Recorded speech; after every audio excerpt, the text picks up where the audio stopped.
Olha, estamos chegando mais uma vez, é cenário da bola. Essa bola que não para em mais um final de semana. Estamos chegando para trazer para você o panorama do esporte, especialmente o futebol. Afinal de contas, Nilson Duarte, o cenário da bola hoje, vai falar muito do São Bento, que mesmo sem jogar, deu tudo certo para o Bentão. Como é que você está, Nilson? Olá, Carlinhos. Ótima segunda-feira para todos nós. Pois é, rodada sem entrar em campo, praticamente perfeita. Rodada dos sonhos para o São Bento, que agora precisa fazer a sua parte no próximo fim de semana diante do Rio Branco.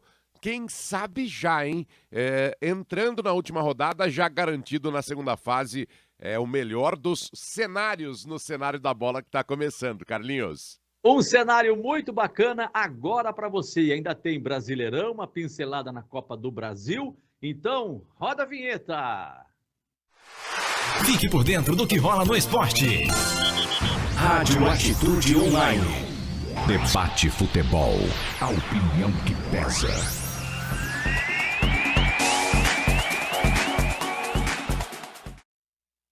Nilson Duarte, vamos falar do Bentão, que não jogou, mas foi bem demais. Por que foi bem demais? Porque pelo grupo 4 tivemos 2 jogos, o São Bento descansou e acreditem, nós tivemos uma vitória do Bragantino, a primeira da equipe de Bragança, ganhou do Rio Branco por 3-1. E o empate em 0-0 entre Capivariano e Primavera de Indaiatuba já deixou o Primavera praticamente classificado e o São Bento continua na segunda colocação. Melhor que isso não existe, né, Nilson? Só vencendo o próximo jogo em casa. É isso, fora de casa, né? O próximo jogo do São Bento diante do Rio Branco em É. Americana. Exatamente. Enfrenta ainda o Primavera na última rodada em casa, quem sabe já com as duas equipes classificadas e pela configuração, não é? Rio Branco e Capivariano tem um jogo a mais. Eles já fizeram 7 jogos, estes dois adversários, os adversários mais diretos do São Bento. Então, nesse confronto diante do Rio Branco, fora de casa, o São Bento pode garantir matematicamente a sua classificação. A gente vinha falando, né, do time do Red Bull Bragantino, que joga sem nenhum tipo de pressão no que diz respeito à torcida, no que diz respeito até a próprio resultado nessa Copa Paulista. E encaixou um jogo importante diante de um adversário direto. Então, o São Bento, que somou 4 pontos diante do Red Bull Bragantino, vê o time do Rio Branco não ter este mesmo desempenho e por isso fica posicionado de uma maneira interessante. O empate do Capivariano com o time do Primavera faz com que o São Bento sonhe em buscar a primeira colocação no grupo. Quer dizer muita coisa? A gente sabe que não, justamente por 2024, né? Ficar em primeiro na primeira fase nem sempre garante sucesso. Mas, se for possível, por que não, Carlinhos Nau? Por que não, Nilson Duarte? A primeira posição é viável para o São Bento. 2 vitórias coloca o São Bento aí tranquilamente na primeira colocação, né? Daí ele vai ter que vencer o Primavera, que já tem 13 pontos. Olha, o Bragantino, que a gente falava aqui que já tinha ido, que já era, está de volta no campeonato, porque com 5 pontos, o Bragantino tem ainda mais 2 jogos, não é isso? Isso. Então, ele pode chegar a 11. E aí é difícil, né? Mas pode classificar tirando o Capivariano e entrar como 4º colocado nesse grupo. Mas isso é problema deles, porque o nosso problema e o nosso cenário é o Bentão, que está treinando, jogou contra o Guarani, venceu o Guarani por 2-1 no treino em Campinas. O que você sabe desses treinamentos do São Bento, Nilson? O que a gente sabe é que o São Bento gosta, né, nesse ato, fez isso no primeiro turno e também agora no segundo turno, buscando essa movimentação. A gente sabe que toda essa questão envolvendo o ritmo de jogo é importante. Adversário de Série B, né? O Guarani vem tendo muitas dificuldades, mas assim, Carlinhos, quando o São Bento joga um jogo treino e perde, eu sou o primeiro a falar, olha, calma, né? Jogo treino, é para dar ritmo. A questão das escalações, a gente não sabe se o Guarani veio com o time completo, qual é o time em relação ao time que está disputando a Série B. Então, quando perde, eu também não potencializo muito essa derrota. Quando É. vence, eu também vou pela mesma linha, pelo mesmo viés. Importante vencer, é importante divulgar o resultado, assim como o São Bento divulgou, mas assim, no que diz respeito à sequência de temporada, é praticamente irrelevante. Assim como seria irrelevante se o resultado fosse ao contrário, se o Guarani vencesse, eu também não estaria aqui desesperado, assim como não vou soltar rojão, até porque é errado, né? Soltar rojão, né, meu amigo internauta, meu amigo inscrito aqui no nosso canal no Atitude Online, lei municipal, não é? Não é permitida a solta de rojões em nossa cidade, então também não vou soltar rojão porque o São Bento venceu. Acho que é uma informação ok, é pra gente movimentar, claro, para animar o torcedor, quem sabe, para estar em maior número na arquibancada na última rodada, mas bola pra frente. Muito mais importante que esse resultado são esses 15 dias de treino que o São Bento tem, Carlinhos. 15 dias foram bem excelentes para a preparação do São Bento, que agora enfrenta em Americana no próximo sábado, jogo marcado para as 15 horas, às 14, bola rolando por aqui no canal da Rádio Atitude Online, também no aplicativo e em 105,9 também estaremos juntos na FM 105,9.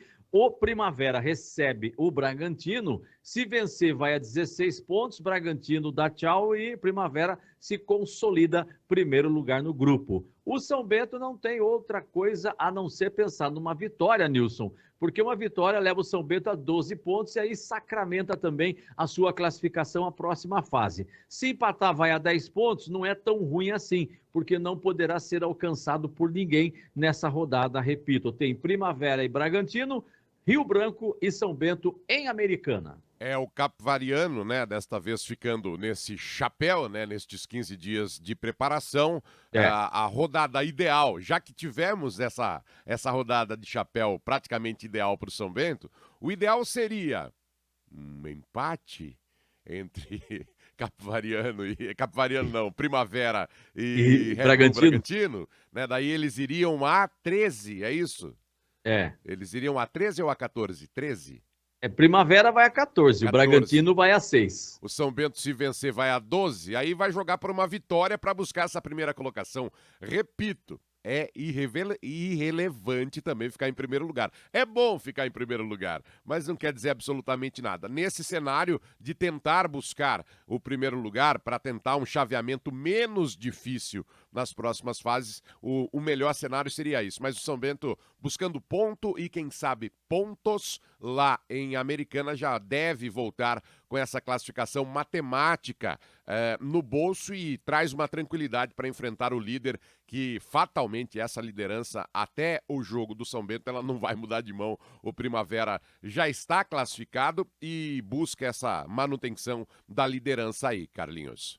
É verdade, Nilson. Olha, esses treinamentos, esses dias importantes para o São Bento, principalmente para o André Fezan, Ademir Fezan, técnico do São Bento, fazer a preparação do ataque do Bentão, já que Marcos Nunes não estará em campo, né? Ele está suspenso com o terceiro cartão amarelo. E o jogador lá que veio da Itália, hein, Nilson? Me ajuda, que eu até esqueci o nome dele. Diego Farias. Diego Farias. Será que finalmente joga o Diego Farias, que já tem um tempo que estava se preparando? Tudo bem que teve contusão, lesão, né? Mas mais 15 dias de parada, já estava na hora dele jogar pelo menos um tempo, né? Uns 45 minutos, para a gente poder ver o futebol dele, que esteve na Itália, jogou campeonatos na Europa e deve ter uma experiência e um futebol que a gente deve gostar, né, Nilson? Ah, sem dúvida. O Diego Farias estava no banco de reservas na vitória diante do Red Bull Bragantino. Tenho a impressão que se o jogo tivesse um pouquinho mais tranquilo para o São Bento, ele poderia ter alguma minutagem, entrar ali faltando 10, 15 minutos até para sentir. Com este hiato, com essa parada de 2 semanas, é aquela coisa, né, Carlinhos? Se não reunir condições, eu vou ser até um pouquinho mais modesto que você.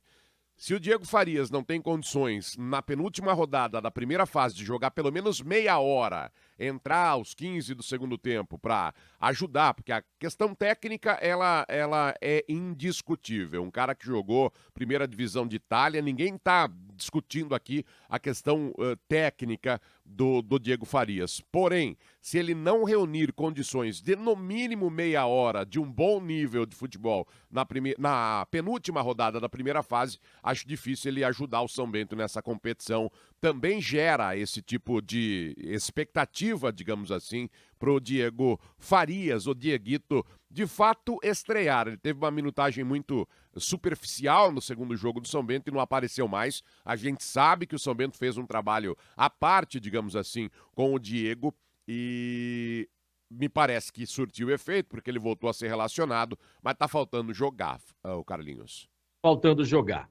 Então você já sabe, tá com a gente aqui no canal, já põe na agenda aí. É sábado, né, Nilson? E passa rápido demais. Sabadão, tem São Bento e Rio Branco, jogo em Americana, com transmissão aqui da Rádio Atitude Online, no YouTube. Estaremos também no aplicativo, no site, radioatitudeonline.com.br e também 105,9 FM, como você se preferir.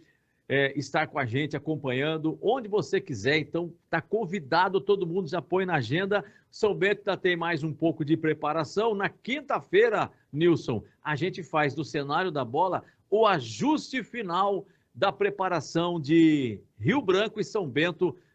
O São Bento que joga no próximo sábado e uma vitória já o deixa classificado. É isso, existe até a expectativa de um atendimento à imprensa ainda durante esta semana. Normalmente o São Bento faz esse atendimento, fez no primeiro turno um atendimento à imprensa, um treino relativamente aberto, com alguma parte do aquecimento, enfim, aberto. Tenho a impressão que o Ademir Fezan, mais uma vez, vai aproveitar essa pausa para a questão de jogadas ensaiadas, jogadas que já vêm acontecendo. O último gol do São Bento, gol na vitória diante do Red Bull Bragantino, saiu de uma cobrança de escanteio ensaiada, não foi à toa. Flávio fez o cruzamento, não foi à toa que o Wesley estava dentro da área para fazer o cabeceio e marcar o gol. Então tenho a impressão que o Ademir Fezan trabalha essa questão da bola parada, ofensiva e também defensiva. É um momento importante e se o São Bento fizer algum tipo de abertura nessa questão, podemos ter novidades até a próxima quinta-feira. A gente começa a projetar essa questão da escalação do São Bento, né? Vem com certeza com mudança nesse ataque, até porque o Marcos Nunes não estará à disposição e aí a gente vai tentar entender como é que o Ademir Fezan vem, quem sabe até compondo um pouquinho mais esse meio campo, talvez povoando um pouco mais esse meio-campo, quem sabe um 4-4-2 ao invés do 4-3-3 que muitas vezes vem acontecendo nas últimas rodadas do São Bento. Vamos aguardar, mas o trabalho do Ademir Fezan, ele é positivo e quem sabe aí, aproveitando bem estes 15 dias para se armar diante do Rio Branco e que aí a gente precisa olhar o outro lado também, assunto para quinta-feira, mas o Rio Branco vem pressionado com essa derrota para o Red Bull Bragantino, Carlinhos. Bem pressionado e em casa, e aí o São Bento tem que tirar proveito, porque se começar o jogo com 15, 20 minutos, o São Bento se segurar, não tomando o gol, quem sabe já fazendo o seu gol, a pressão vira total para cima do Rio Branco. Vai ser um belo jogo com a nossa transmissão aqui.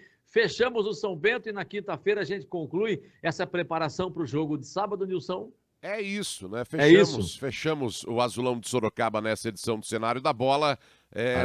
Nessa expectativa. É o que você disse, Carlinhos. Passa muito rápido, né? Estamos já na segunda-feira e eu não gosto, para ser sincero, dessa questão de número ímpar numa competição, esse negócio de chapéu aí. Tanto que se fosse tão importante assim, o São Bento não buscaria esses jogos treinos ou esse jogo treino em específico diante do Guarani, mas vamos ficar na expectativa de mais uma boa semana de preparação para o Azulão de Sorocaba. Quem sabe no sábado, lá por volta das 17 horas, a gente esteja fazendo contas para a primeira colocação ou, na pior das hipóteses,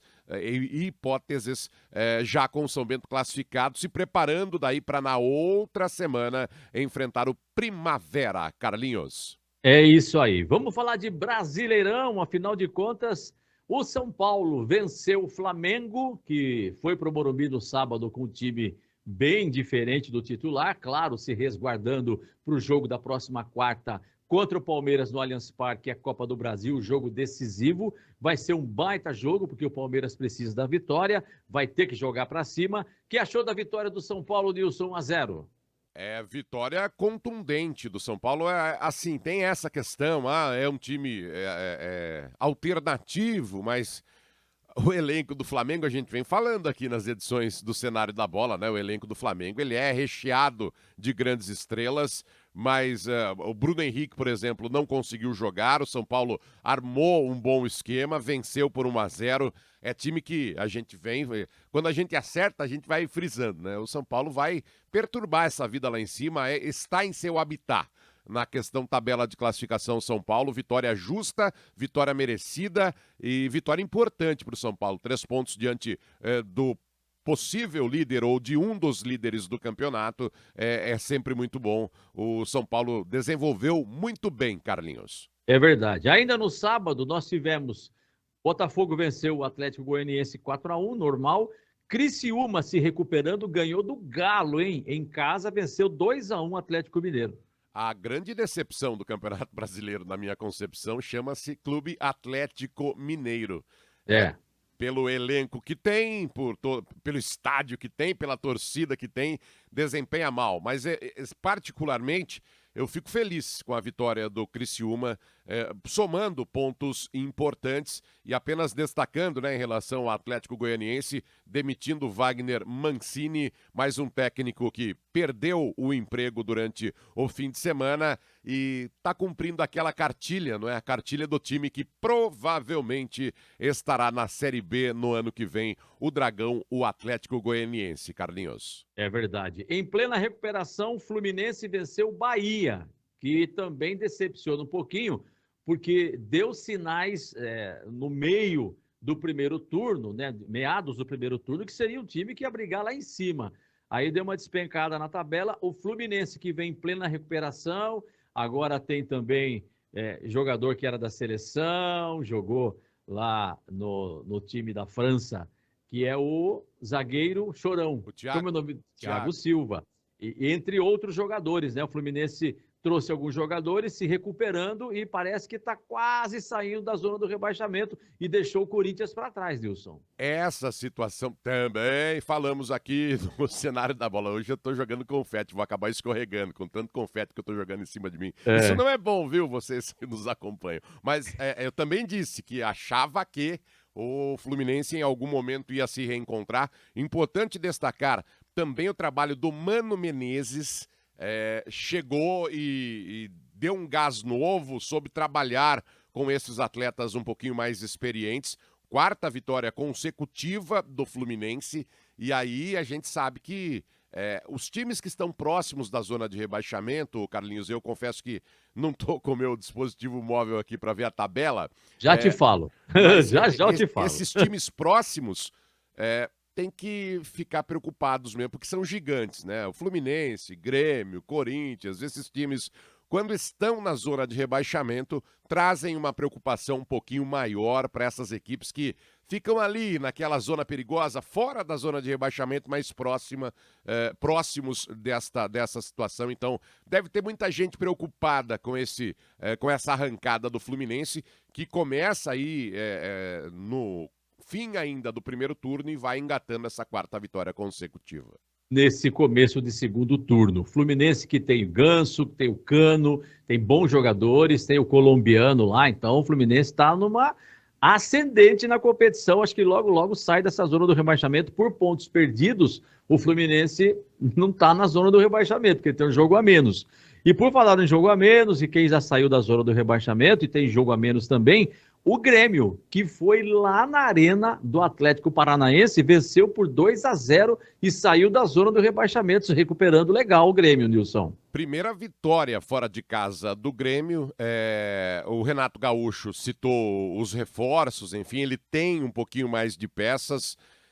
São gigantes, né? Eu digo, gigante na zona de rebaixamento, quando consegue mudar a frequência, complica. Tenho a impressão que o Grêmio também pode engatar uma boa sequência, tem essa questão do jogo a menos ainda, deve lutar bastante, deve ter muitos problemas na sequência da competição, mas tem condições de terminar o campeonato sem tanto sofrimento e sem essa questão do rebaixamento acontecendo, Carlinhos. Para você dar risada agora, o Vitória da Bahia, com alguns triunfos, com algumas vitórias, deixou o Cuiabá na zona do rebaixamento. E o Cuiabá agora tem uma sequência muito difícil.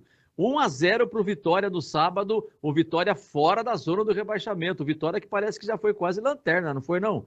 Uma época aí o Vitória estava na lanterna, parece, Bi. Foi efetivamente lanterna do Campeonato Brasileiro. Destaque para o trabalho do Carpini, mais uma vez, né, no Vitória. É Muito bom bom técnico.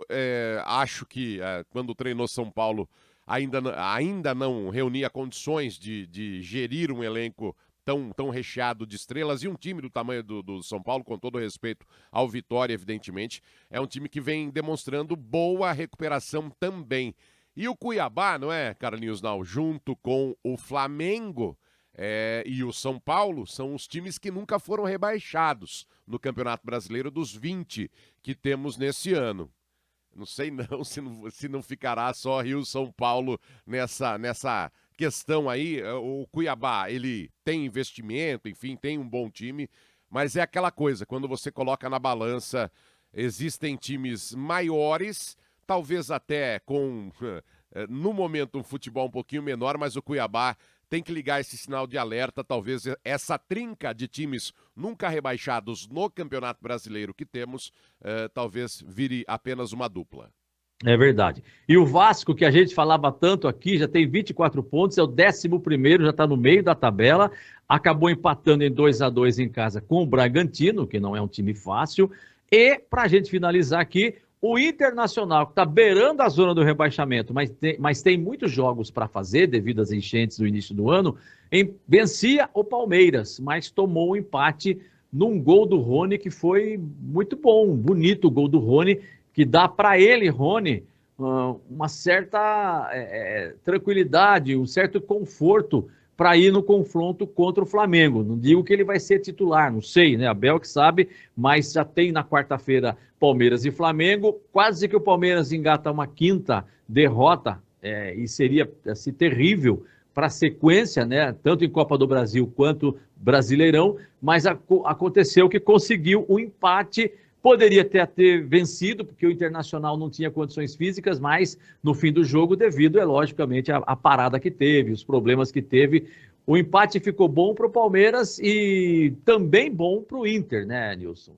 Os dois. Resultado absolutamente normal. O Palmeiras, a gente sabe que divide essa atenção, principalmente na semana passada e nessa semana, no confronto complicado diante do Flamengo, não é? A situação não é das mais tranquilas, evidentemente, para o Palmeiras, que precisa sair de um 0-2, né? O jogo já começa 2-0 para o Flamengo a partir do primeiro segundo da bola rolando, e acho que o resultado foi bacana. O Rony, muitas vezes, aliás, eu sou obrigado a falar, é a torcida mais chata do Brasil, essa torcida. Concordo com você, concordo com você. Torcida mais mal acostumada do Brasil, invasão de CT, cobrança. Não dá tempo de falar disso, porque eu ia falar um monte. Porque, quem fez, te cortando, Nilson, quem fez o gol ontem, Nilson? Fala pra mim. Foi o Rony. Sabe? Foi o Rony, não foi? Do Inter. Não lembro. Quem fez o gol? Bruno Henrique. Ah, sim, é verdade. O meia, que é bom jogador. E qual foi o motivo da saída do Bruno Henrique do Palmeiras? A xaropice da torcida. Ameaçaram a esposa do cara, ameaçaram ele, entendeu? Fizeram ameaça, aquela coisa. Então, existem uns imbecis no futebol, sabe? E lá no CT, querer cobrar Abel Ferreira. Qual time do Brasil não queria ter Abel Ferreira com os resultados que ele trouxe para o Palmeiras nos últimos 4 anos? Qual time? Ou melhor, qual time do mundo? É isso. Qual time do Brasil não queria os resultados do Palmeiras? Não precisa nem ser o Abel, mas os resultados que evidentemente passa pelo trabalho do Abel. É inconcebível o que faz a torcida do Palmeiras, a pressão que a torcida do Palmeiras faz. Se perder de novo para o Flamengo na próxima semana, tem que bater palma, tem que incentivar, porque ainda tem Campeonato Brasileiro, ainda tem Libertadores da América, já foi campeão paulista nesse ano, Palmeiras tem título em 2024 e os caras querem invadir CT. Eu não dou conta, Carlinhos, não dá pra falar mesmo.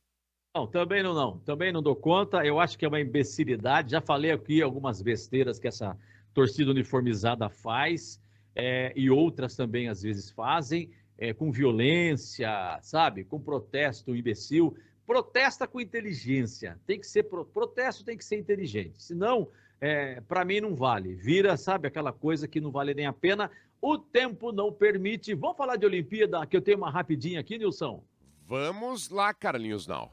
Porque na Olimpíada, em Paris e na França, tem um espaço para brasileiros lá. E quem fala disso daqui a pouquinho é ele, o Vitor Silva, que já chegou da França, mas estava lá, fez o vídeo para nós. Aliás, ele trouxe muita informação, muita coisa bacana. E acredite, Nilson Duarte, Claire Michel está com bactéria. Segundo o jornal belga, ele foi infectado com a bactéria ao participar no Rio Sena de uma das provas. E os médicos em Paris estão dando todos os cuidados para ele. É uma bactéria que dá dores e problemas cólicas abdominais. Foi a prova de triatlo nos Jogos Olímpicos, realizado no Rio Sena. E após essa polêmica envolvendo a qualidade da água, vários atletas belgas e de outras nacionalidades desistiram de competir ali no Rio Sena, que assim como no Brasil, a França também tem os seus probleminhas, né, Nilson? Tivemos problemas aqui com a Baía de Guanabara, que inclusive continua poluída 8 anos após as Olimpíadas.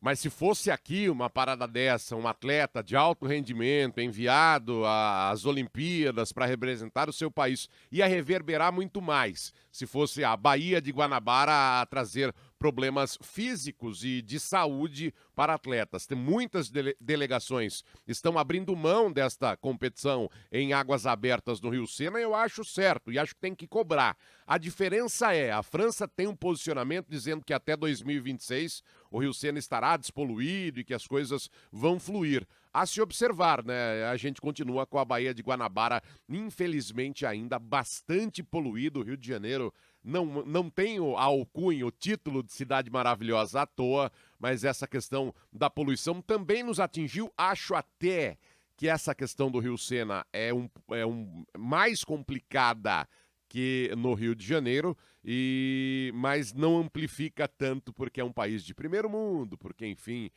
as coisas acabam passando por aí. Mas é uma vergonha. Para a França, sem dúvida alguma, é uma vergonha você expor um atleta, um cara que depende do seu corpo, que depende do seu físico, a bactérias, enfim, a doenças, e diz que o negócio é bastante... Os sintomas são bastante complicados mesmo, Carlinhos. Bastante complicado, repetindo e corrigindo. É a atleta, né, a triatleta Claire Michel. Existe um outro atleta também com problemas, mas não está hospitalizado, está se tratando na Vila Olímpica mesmo, sob cuidados médicos. Também participou de provas no Rio Sena. Problemas que acontecem no mundo todo. Infelizmente, o crescimento, a população crescendo de uma forma descontrolada traz esses problemas também. Nilson Duarte, quem fala agora para a gente é ele, nosso correspondente que esteve lá nas Olimpíadas e logo estará aqui com a gente contando muita coisa na nossa página, no nosso cenário da bola. Vitor Silva agora para você. E aí, Vitor, fala com a gente aí. O que tem do Brasil aí em Paris? Fala, Carlinhos, e fala, pessoal da Rádio Atitude Online. Eu sou Vitor Silva e estou aqui diretamente de Paris, em um lugar que aproximadamente 90% das pessoas falam português. Estou na Casa Brasil, diretamente de Paris, no Parque de la Villette, um lugar que está cheio de brasileiro, mas também tem os estrangeiros que querem conhecer um pouquinho da nossa cultura brasileira. Aqui tem quadra de vôlei, quadra de basquete, quadra de vôlei de praia, futsal que não pode perder. E fora isso, 2 telões que o pessoal acompanha sempre o Brasil na ação brasileira, todos acompanhando os Jogos Olímpicos diretamente aqui da Casa Brasil. Um pedacinho do Brasil em Paris. Vitor Silva, especialmente das Olimpíadas, para a Rádio Atitude Online. Legal, obrigado, Vitor Silva, belo trabalho. Nilson, já pensou nós com 18 anos, ainda jovem na faculdade de jornalismo, podendo ir para uma Olimpíada? Que privilégio, não? Espetacular, né? A experiência que ele traz na bagagem, ele traz medalhas para a vida dele, pode ter certeza. O Vitor Silva, aliás, parabéns pelo trabalho, entrevistando Zé Roberto Guimarães, personalidades, vivendo esse clima olímpico e uma pessoa que claramente, a gente que trabalha com o microfone, né? Percebe-se que é um cara que vai se comunicar muito bem, que já se comunica muito bem e que vai evoluir muito. Essa bagagem que ele traz aí, ó. A bagagem do Vitor Silva que ele traz de conhecimento e de experiência é muito mais pesada que a bagagem que ele levou para esses dias na França. Parabéns pelo trabalho, tenho certeza que muito em breve a gente vai se encontrar aí em diversas situações, porque é do ramo, ele está no caminho mais que certo e aproveitando, né, essas oportunidades também. Verdade, Nilson. Fechando por aqui o cenário da bola, vou jogar uma batata quentinha na sua mão agora, tá bom? Depois de 2-0 Flamengo, Palmeiras e Flamengo, quem passa? Flamengo. Vasco 1-1 com o Atlético Goianiense. O Vasco agora decide em casa. Quem passa? Vasco. Atlético Paranaense fez 2-0 no Bragantino, jogo de volta em Bragança. Já foi. Já foi. Furacão. O São Paulo contra o Goiás. Venceu 2-0 no Morumbi, agora vai fazer turismo, vai dar uma passadinha lá naquele negócio das águas quentes lá. Sabe aquela zica reversa? Não precisava nem ter o jogo, já deu São Paulo. É só para dar renda. 2-2 CRB e Atlético Mineiro. Aí eu quero ver. O jogo da volta é em Minas Gerais. Eu vou de zebra. Vai dar a CRB nos pênaltis. Meu Deus. Botafogo 1-1 com o Bahia. Ó, gente, o jogo de volta é na terrinha e vai dar Bahia. Vai dar. Eu vou de Botafogo. Você vai de Botafogo. Para eles continuarem na competição e cansar bastante, vai ser bom para nós. Corinthians e Grêmio 0-0. Próximo jogo lá no Grêmio, lá no Couto Pereira vai ser. No Couto Pereira. Vai dar Corinthians. Vai dar Corinthians. Você quer cansar os caras mesmo, né? Juventude 3-2 para cima do Fluminense. O Flu agora no Maracanã decide quem se passa ou não. E Da Flu. Da Fluminense. Eu acho. Fechou. Depois a gente confere tudo. A quantidade de bobagem que o Nilson acabou de falar. Eu só não tô com você na primeira. Eu acho que o Palmeiras vira e vai ser aquela virada histórica. Tomara. Espetacular. Não ficaria nada triste, mas para mim tá bem complicada a situação do Palmeiras, até por todo o contexto, pela sequência. Claro que essa sequência ruim uma hora vai acabar, mas eu acho que não será diante do Flamengo. Acho até que o Palmeiras pode vencer o jogo, mas essa diferença de 2 gols aí, o buraco tá fundo pro Palmeiras. É verdade. Nilson, grande abraço. Ficamos por aqui com o cenário da bola. Voltamos na quinta-feira para falar muito do Bentão, que tem jogo no sábado. Fiquem com Deus e até a próxima. Valeu, Carlinhos Nau. Obrigado a todos pela companhia. Tchau. Abraço. Tchau.